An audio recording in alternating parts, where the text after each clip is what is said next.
दोस्तों, क्या आपके टमाटर के पौधे में बहुत सारे फूल आते हैं लेकिन कुछ ही दिनों में वो सूखकर नीचे गिर जाते हैं? अगर हाँ, तो समझ लीजिए कि आपकी फसल का सबसे बड़ा नुकसान यहीं से शुरू हो रहा है, क्योंकि जहां फूल नहीं टिकेगा वहां फल कैसे बनेगा और बिना फल के मेहनत का कोई फायदा नहीं मिलेगा। लेकिन अच्छी बात यह है कि इस प्रॉब्लम का सलूशन बिल्कुल आसान है और अगर आप सही तरीके अपनाते हैं तो 90% तक फूल झड़ना रोक सकते हैं और अपनी पैदावार को दोगुना तक बढ़ा सकते हैं। सबसे पहले समझ लेते हैं कि ये समस्या होती क्यों है।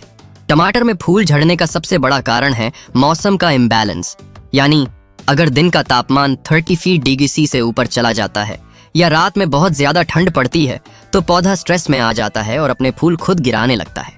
दूसरा बड़ा कारण है पोषक तत्वों की कमी, खासकर बोरॉन और कैल्शियम की कमी होने पर फूल मजबूत नहीं बन पाते और लगते ही गिर जाते हैं। तीसरा कारण है पानी का गलत मैनेजमेंट, यानी कभी खेत में ज्यादा पानी भर जाना और कभी मिट्टी का पूरी तरह सूख जाना। इससे पौधे की जड़ें कमजोर हो जाती हैं और फूल झड़ने लगते हैं। चौथा कारण है कीट और बीमारी जैसे थ्रिप्स, माइटिस या फंगल इन्फेक्शन जो फूल को खराब करके गिरा देते हैं।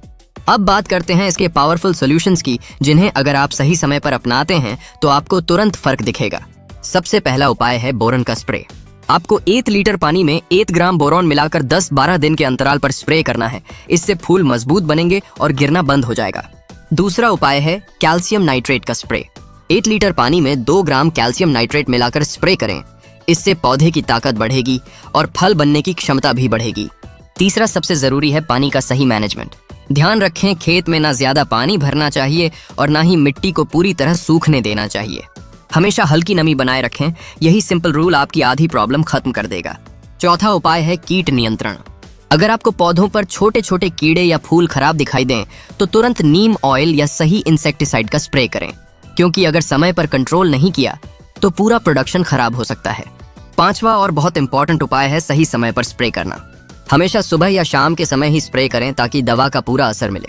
और एक बोनस टिप जो बहुत कम किसान जानते हैं, सुबह 8 से 10 बजे के बीच पौधों को हल्का हिलाएं। इससे पॉलिनेशन बेहतर होता है और ज्यादा फूल फल में कन्वर्ट होते हैं। इसके अलावा अगर आप मल्चिंग या ड्रिप इरिगेशन का इस्तेमाल करते हैं तो मॉइस्चर कंट्रोल बेहतर रहता है और फ्लावर ड्रॉप काफी हद तक कम हो जाता है। दोस्तों, अगर आप ये सभी तरीके सही समय और सही मात्रा में अपनाते हैं तो यकीन मानिए आपके टमाटर के पौधे में फूल झड़ना लगभग बंद हो जाएगा और आपकी फसल पहले से कहीं ज्यादा हेल्थी और प्रॉफिटेबल बनेगी। अगर आपको ये जानकारी काम की लगी हो तो वीडियो को लाइक जरूर करें और ऐसे ही खेती के दमदार और टेस्टेड टिप्स के लिए चैनल को सब्सक्राइब करना